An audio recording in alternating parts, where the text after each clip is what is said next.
NSC is very much willing রাজশাহীতে ক্রিকেটটাকে ফেরানোর জন্য। যুব ক্রীড়া উপদেষ্টা তিনি খুবই উইলিং ক্রিকেট ফেরানোর জন্য। আপনিও আমাকে একটু অবজারভেশনগুলো দেবেন, কোথায় মাঠ আছে যেটা গভর্নমেন্টের সঙ্গে আমরা আসলে একটু কোলাবোরেশন করে চেয়ে নিতে পারি বাংলাদেশ ক্রিকেট বোর্ডের ফরে। আমি আপনাকে এনশিওর করতে পারি বাংলাদেশ ক্রিকেট বোর্ডের কাছে, গ্রাউন্ডস কমিটির কাছে চক আউট, ড্রয়িং, প্ল্যানিং সব কিছুই করা আছে। 28 তারিখ রংপুর বিভাগে যাওয়া হবে এবং ওইভাবেই চিন্তাটা ইনিশিয়ালি চিন্তা করা হচ্ছিল যে আসলে 4টা জোন বেস করে করা যায় কিনা। পরে যখন আমরা মিটিংয়ে বসেছি বাংলাদেশ ক্রিকেট বোর্ডের সিইও নিজামুদ্দিন চৌধুরী সুজন সাহেব, তিনি তখন বললেন যে 4টা জোনের চাইতে আমরা যদি বিভাগগুলোকেই আসলে মূলত সার্ভে করার চেষ্টা করি যে কোন বিভাগের কী অবস্থা, সো সেটা বেটার। যেহেতু রংপুর একটা প্রমিনেন্ট বিভাগ বাংলাদেশের ক্রিকেটের জন্য, রংপুর রাইডার্স বিপিএলে একটা খুব prominent team, so ultimately we have to look forward. Definitely 28 তারিখ রংপুরের সম্মানিত বিভাগীয় কমিশনারের সঙ্গে অ্যাপয়েন্টমেন্ট ফিক্স করা আছে আমাদের, এবং will watch out for the facilities. এবং শুধুমাত্র ছেলেদের ক্রিকেট না, সেখানে নারীদের ক্রিকেটেরও কী ফ্যাসিলিটিস জায়গা আছে এবং মাঠের ব্যাপারে কোন কোন জায়গায় মাঠ আছে। I am pretty much sure আপনিও রংপুর বিভাগকে প্রতিনিধিত্ব করেন, আপনিও আমাকে একটু অবজারভেশনগুলো দেবেন, কোথায় মাঠ আছে যেটা গভর্নমেন্টের সঙ্গে আমরা আসলে একটু কোলাবোরেশন করে চেয়ে নিতে পারি বাংলাদেশ ক্রিকেট বোর্ডের ফরে। বিসিবির ground swing they are very much willing now, যেটা মাহবুব আনাম সাহেব বিসিবির গ্রাউন্ডস কমিটির চেয়ারম্যান তিনি বলেছেন, বিসিবির grounds committee they are very much willing. But এই জায়গাটা, যে সমন্বয়টা গভর্নমেন্টের সাথে এনএসসির সাথে, সেই জায়গাটা ইনশাল্লাহ মাঝখান থেকে যতদিন আছি হয়তো বা কোলাবোরেট করার চেষ্টা করবো। এবং আপনি যেটা রংপুরের কথা বললেন, I am pretty much sure 28 তারিখ যে প্রোগ্রামটা আছে ওই প্রোগ্রামটা তো প্রোগ্রামের মতো করে চলবে, বাট বিহাইন্ড দ্য সিন আমাদের কাজগুলো আসলে এই জায়গাগুলো কোলাবোরেট করা। এবং আপনি যেহেতু নিজেও রংপুর বিভাগকে প্রতিনিধিত্ব করছেন, আপনি জানেন যে লিগগুলো না হওয়ার পেছনে কিছু ইগো ইস্যু কাজ করে, কিছু ইনফ্রাস্ট্রাকচারাল ইস্যু কাজ করে। সো ইগো ইস্যুগুলো কিন্তু আলোচনার টেবিলে বসে সমাধান করাটা খুব গুরুত্বপূর্ণ। I would love to request প্রত্যেকটা বিভাগের আইকন প্লেয়ার্স যারা আছেন ওই আলোচনার টেবিলগুলোতে তারা যদি থাকেন, সেটা কিন্তু আরও অনেক বেশি মাত্রায় আমরা একযোগে কাজটা করতে পারি। সো ওইটাও আমার কাছে মনে হয় যে পার্টিসিপেশনটা খুব গুরুত্বপূর্ণ। Apart from that I think let's do something for Bangladesh. আমি একটা ব্যাপার জানিয়ে রাখতে চাই যে আপনারা মাঠের সংকটের কথা বলছিলেন। রংপুরে 2টো মাঠ রয়েছে, একটা জেলা স্টেডিয়াম, একটা ক্রিকেট গার্ডেন, ডেডিকেটেডলি শুধু ক্রিকেটের জন্য।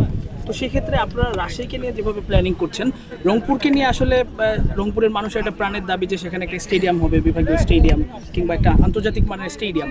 তো নতুন মাঠ করার ক্ষেত্রে আপনাদের আসলে পরিকল্পনা কী, সেটা রংপুর হোক বা দেশের অন্য জায়গায় হোক? এটা অলরেডি বাংলাদেশ ক্রিকেট বোর্ডের গ্রাউন্ডস কমিটির যিনি প্রধান মাহবুব আনাম সাহেব, তার কাছে অলরেডি বেশ কিছু চক আউট করা আছে, তিনি অনেক গ্রাউন্ড ওয়ার্ক করেছেন।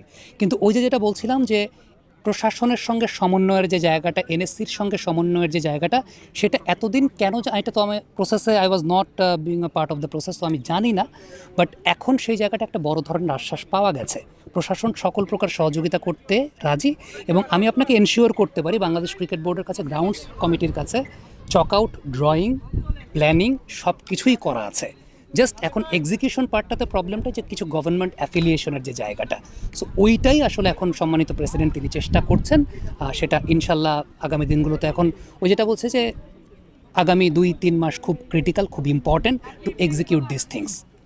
শেষ একটা প্রশ্ন করতে চাই, রাজশাহীর কথা বললেন, রাজশাহীতে আসলে ইমার্জিং দলের একটা খেলা হলো রিসেন্টলি, সো দর্শক কিন্তু অনেক দেখতে পেয়েছেন।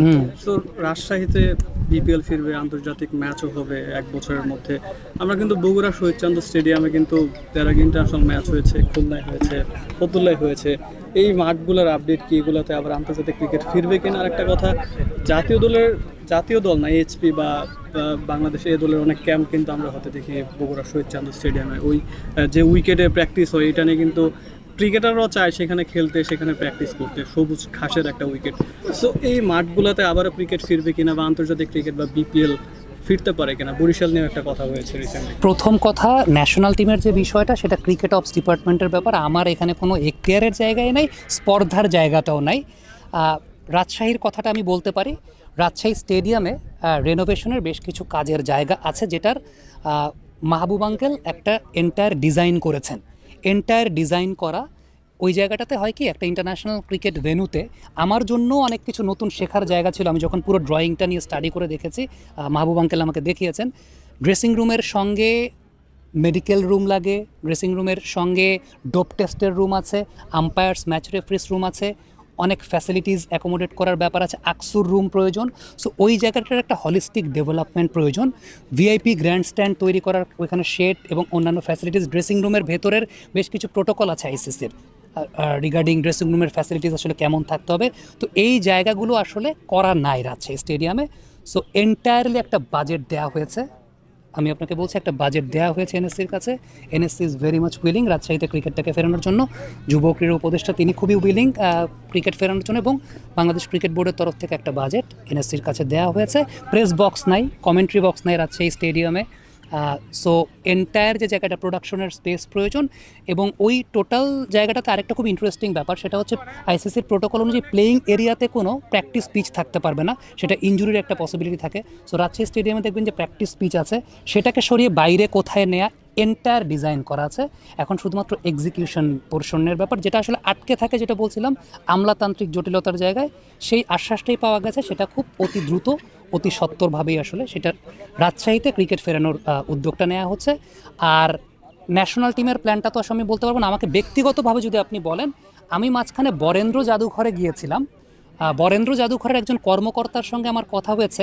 নর্থ বেঙ্গল অঞ্চল, রাজশাহী, রংপুর, বগুড়া, পঞ্চগড়, ওই সমস্ত অঞ্চলের মাটির বৈশিষ্ট্যটাই এমন যেখানে মাটিটা আসলে খুব ভালো থাকে, যেখানে ভালো উইকেট প্রস্তুত করা যায় খুব সহজে। আপনি দেখবেন বগুড়াতে দই ভালো হয়, নর্থ বেঙ্গল বেল্টের মিষ্টি খুব ভালো হয়, কারণ গরু যে ঘাসটা খায় সেই ঘাসের তার যে দুধের ক্রিমটা অনেক বেশি থাকে। সো আলটিমেটলি মিষ্টি খুব ভালো, এটা কিন্তু খুব সায়েন্টিফিক প্রসিডিউর, যেটা আমি বরেন্দ্র জাদুঘরে গিয়ে জেনেছি। সো নর্থ বেঙ্গল বেল্টের মাটির বৈশিষ্ট্য খুব ভালো থাকে, যেখানে খুব ভালো উইকেট প্রডিউস করা যায়। সো এইটুকু আমি বলতে পারি আমার গবেষণার জায়গা থেকে। বাকি কথা হয়তো ওইটা ন্যাশনাল টিমের যারা আছেন তারা ওই ডিসিশনটা তারা নেবেন।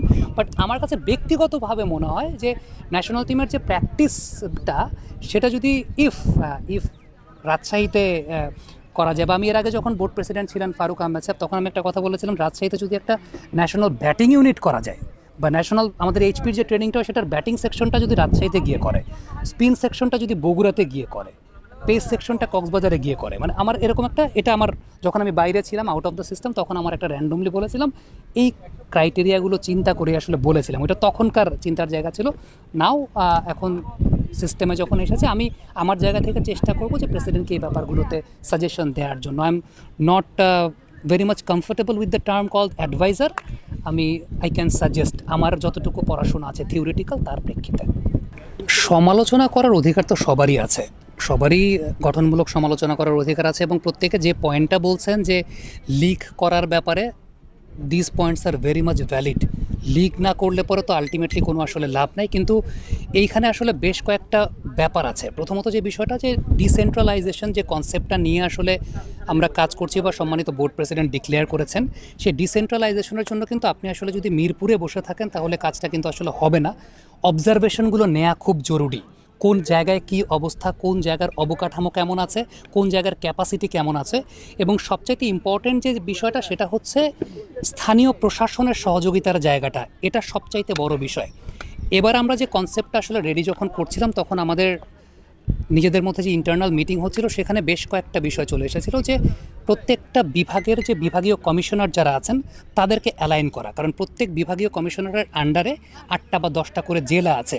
তো ultimately he is the highest governing body, এবং এনএসসি থেকে আমাদেরকে আশ্বস্ত করা হয়েছে, বিশেষ করে সম্মানিত প্রেসিডেন্ট এবং আমি যেহেতু একটা নতুন দায়িত্বে এসেছি, আমাদেরকে বলা হয়েছে যে বিভাগীয় কমিশনারদেরকে অ্যালাইন করে কোন জেলাতে আসলে যদি এরকম হয় যে মাঠ আছে কিন্তু সরকারি বেশ কিছু ব্যবস্থাপনার অভাবের কারণে সেই মাঠটা বিসিবি অ্যাকোয়ার করতে পারছে না, ফ্যাসিলিটি ডেভেলপ করতে পারছে না, সেগুলোকে একটু জট ডাউন করে মন্ত্রণালয়, এনএসসি সম্পূর্ণরূপে সহযোগিতা করবে এবং ইমিডিয়েটলি সেই অ্যাকশনটা হয়ে যাবে। আমি যদি আপনাকে একটু এক্সাম্পল দিই, তাহলে রাজশাহীতে উইমেন্স কমপ্লেক্সের একটা মাঠ আমরা দেখলাম, সেই জায়গাটাতে ইনডোর ফ্যাসিলিটিসও আছে কিন্তু মাঠটা ব্যবহৃত হচ্ছে না। বাংলাদেশ ক্রিকেট বোর্ডের গ্রাউন্ডস কমিটির প্রধান মাহবুব আনাম সাহেব তিনি ছিলেন ওই দিনে, তখনই আমরা ওই দিন ওই পরিকল্পনার জায়গাটা করলাম যে then we can ask for that field, যেখানে মেয়েদের ক্রিকেটটা হতে পারে, ইন্ডিভিজুয়ালি মেয়েদের ক্রিকেটটা। আমরা প্রত্যেকটা ভেন্যুতে কিন্তু প্যারেন্টাল কোচিং গাইডলাইন রেখেছি। এটার একটা কনসেপ্টের কারণ ছিল যে বাবা মায়েদেরকে কোচ বানিয়ে দেওয়া, কারণ বাংলাদেশের ম্যাক্সিমাম ছেলেমেয়ের ক্রিকেট ক্যারিয়ারটা আগায় না, বাবা মায়েরা ইন্টারেস্টেড থাকে না। সো আপনি যদি বাবা মায়েদেরকে কোচ বানিয়ে দেন, বাবা মাদের ইন্টারেস্টটা গ্রো করবে। এটাকে একটা বড় প্রজেক্ট আকারে ডিজিটালাইজেশন করার পরিকল্পনাটাও আছে, যেটার একটা মিস ইন্টারপ্রিটেশন গণমাধ্যমে চলছে যে আমি কি ডিজিটাল কন্টেন্ট তৈরি করব কিনা ক্রিকেট বোর্ডের পক্ষে। এই ডিজিটালাইজেশনটা হচ্ছে গেম এডুকেশনের ডিজিটালাইজেশন, মানে আমাদের যে কোচেস এডুকেশন, আম্পায়ার্স এডুকেশন কিংবা গ্রাউন্ডস ফ্যাসিলিটিস এডুকেশন, যেগুলোকে কিউরেটিং সায়েন্স বলি, এই এডুকেশন সিস্টেমগুলোকে ডিজিটালাইজ করা। সাপোজ ফাউন্ডেশন কোর্স থাকবে কোচদের জন্য বিসিবিতে, যেখানে কোনো একজন বাবা কিংবা মা বাংলাদেশ ক্রিকেট বোর্ডের ওয়েবসাইটে গিয়ে তিনি ওই কোর্সটা করতে পারবেন। অটোমেটিক্যালি তিনি একটা সার্টিফিকেটও পাবেন যে তিনি একজন প্যারেন্ট হিসেবে তিনি তার বাচ্চাকে কোচিং করানোর মতো যোগ্যতা রাখেন। বাংলাদেশ ক্রিকেট বোর্ডের কোচিং কোর্সগুলো দেখা যায় অনেক পরে পরে হয়। লেভেল 2 একবার 2012-13 সালে হয়েছে, একবার 2022 সালে হয়েছে। তো সম্মানিত প্রেসিডেন্ট এই কোর্সগুলোকে নিয়মিত করবেন, কিন্তু তারপরও দেখা যাবে যে অনেক কোচেরা কিন্তু সেই কোর্সগুলো করতে পারবে না, কারণ ক্যাপাসিটি বা লিমিটেশন থাকবে। তাদের কি হবে? তাদের আপগ্রেডেশন বা প্রসিডিউরে রাখার জন্য ওয়েবসাইটে ডেভেলপমেন্ট কোর্স থাকবে। সেই ডেভেলপমেন্ট কোর্সগুলো তারা করলে, অনেক একাডেমির কোচেরা আছেন যারা হয়তো বা কোচিং নলেজ নাই বাট করাচ্ছেন প্লেয়িং এক্সপিরিয়েন্স দিয়ে, তারা ওয়েবসাইটে গিয়ে সেই ডেভেলপমেন্ট কোর্সগুলো করতে পারবেন যাতে তাদের নলেজটা শার্প হয়। Same thing goes for umpires. ধরেন পঞ্চগড়ের একটা ছেলে যে হয়তো বা কিছুই করে না, ক্রিকেট বোর্ডের ওয়েবসাইটে ওই ডেভেলপমেন্ট কোর্সটা করে স্থানীয় একটা স্কুলে কোচের চাকরিও করতে পারে। এন্টায়ার এই একটা ইএলএমএস সিস্টেম ডেভেলপ করা, সেটার আইসিসির কোচিং গাইডলাইনটাকে বা বিসিবির কোচিং গাইডলাইনটাকে ইংলিশ থেকে বাংলায় ট্রান্সলেট করা, ইন্টারপ্রেট করা একটা হলিস্টিক কাজ আছে, সেইটা নিয়ে we are looking forward. But apart from that, এই জায়গাটার, এই উৎসবের যে বিষয়টা, এখানকার অন্যতম বড় বৈশিষ্ট্য জায়গাটা হচ্ছে বিভাগীয় কমিশনারদেরকে অ্যালাইন করা। স্থানীয় লিগগুলো কেন হচ্ছে না সেটা একটু সরেজমিনে এসে দেখা, কোথায় ইগো প্রবলেম ক্ল্যাশ করছে, কোথায় মাঠের সংকট আছে, এন্টায়ার এই বিষয়গুলো যাতে গভর্নমেন্ট সমন্বয় করতে পারে ক্রিকেট বোর্ডের সাথে, সেই সমন্বয়ের জায়গাটার জন্যই খুব মজার একটা গল্প বলি। সেটা হচ্ছে সিলেট ডিভিশন আমরা যখন গেলাম, সিলেটের সম্মানিত বিভাগীয় কমিশনার, উনি চমৎকার একজন ক্রিকেট ফ্যান। বুলবুল ভাইয়ের সেঞ্চুরি তিনি দেখেছেন, তিনি মানিক মে এভিনিউতে সেলিব্রেশন করেছেন, রাজশাহীর বিভাগীয় কমিশনারও সেম কথা বলেছেন। সো আলটিমেটলি তারা কিন্তু অনেক ক্রিকেট প্রেমী, ক্রিকেট একটা ব্র্যান্ড। সো কখনোই দেখা যায় যে স্থানীয় প্রশাসনকে ওইভাবে আসলে অ্যালাইন করা হয়ে ওঠে নাই বা ওইভাবে হয়তো বা চিন্তা করা হয় নাই। তো এই কাজটাই আসলে এখন করা হচ্ছে। আপনি দেখছেন যে আমরা সিলেট, খুলনা, রাজশাহী, আজকে চট্টগ্রাম, এটার কারণটা কিন্তু আসলে এটা, যেমন চট্টগ্রামে লিগ হয়নি এবছর, মাঠের সংকটের কথা বলা হয়েছে। তো অলরেডি যুব ক্রীড়া মন্ত্রণালয়ের সম্মানিত উপদেষ্টার সঙ্গে কথা হয়েছে আমাদের। এখানে বন্দরের একটা মাঠ আছে, যেই মাঠটা নিলে অনেকেরই দাবি যে হয়তো বা লিগটাকে তারা নতুন করে চালু করতে পারবেন এবছরে। সো ওইটার ব্যাপারেও প্রক্রিয়া চলছে। একটা বেসরকারি উদ্যোগে একটা মাঠ আছে যেখানে দুইটা মাঠ একসঙ্গে, সেটাও নেওয়ার কথা চলছে। এবং মেয়েদের ক্রিকেট সবচাইতে বেশি উল্লেখিত, মেয়েদের ক্রিকেট, যেখানে গার্ডিয়ানদের কাছ থেকে আমরা ফিডব্যাক পেয়েছি যে মেয়েদের জন্য মেয়ে কোচ, আমরা সার্ভে করে দেখলাম, একটা গার্ডিয়ান বলার পর আমরা চিন্তা করে দেখলাম যে মেয়ে কোচ তো নাই বিসিবিতে। এটা একজন গার্ডিয়ান বলার পরে জেনেছি, কারণ কনজারভেটিভ সোসাইটিতে অনেক প্রবলেম ক্রিয়েট হয়। তখন সম্মানিত প্রেসিডেন্ট ডিসাইড করলেন নেক্সট লেভেল 1 কোচে, কোচিং কোর্সে 30% পার্টিসিপেশনটা নারী কোচদের থাকবে, এবং উইমেন্স কমপ্লেক্সগুলোকে অ্যাক্টিভ করা, সেটা যদি বাংলাদেশ ক্রিকেট বোর্ড স্থানীয় প্রশাসনের সঙ্গে সমন্বয় করে, এনএসসির সঙ্গে সমন্বয় করে যদি উইমেন্স কমপ্লেক্সগুলো শুধুমাত্র নারীদের ক্রিকেটের জন্য নিতে পারে, সেই ব্যবস্থাপনাগুলোর জন্যই আসলে মূলত এই খাটাখাটনির জায়গাগুলো। অ্যালং উইথ আমরা যখন একটা ফেস্ট করছি, আমরা চিন্তা করেছি কয়েকটা কনসেপ্টের উপর কাজ করি। একটা হচ্ছে প্যারেন্টাল কোচিং গাইডলাইন্স, তাদেরকে একটু প্যারেন্টাল কোচিং গাইডলাইন্স দেয় এবং সেই সাথে তাদের কাছ থেকে ফিডব্যাক নেওয়া। কালকে মায়েরা যেমন প্রেসিডেন্টকে বলেছেন যে আমাদের এই নাই, এগুলো করতে হবে। পেসার হান, কালকে সিলেটে আমরা এমন একজন পেস বোলারকে পেয়েছি, 133-এ বল করেছে, খেলেই না ক্রিকেট, একদম 133-এ বল করেছে, তাকে পেয়েছি।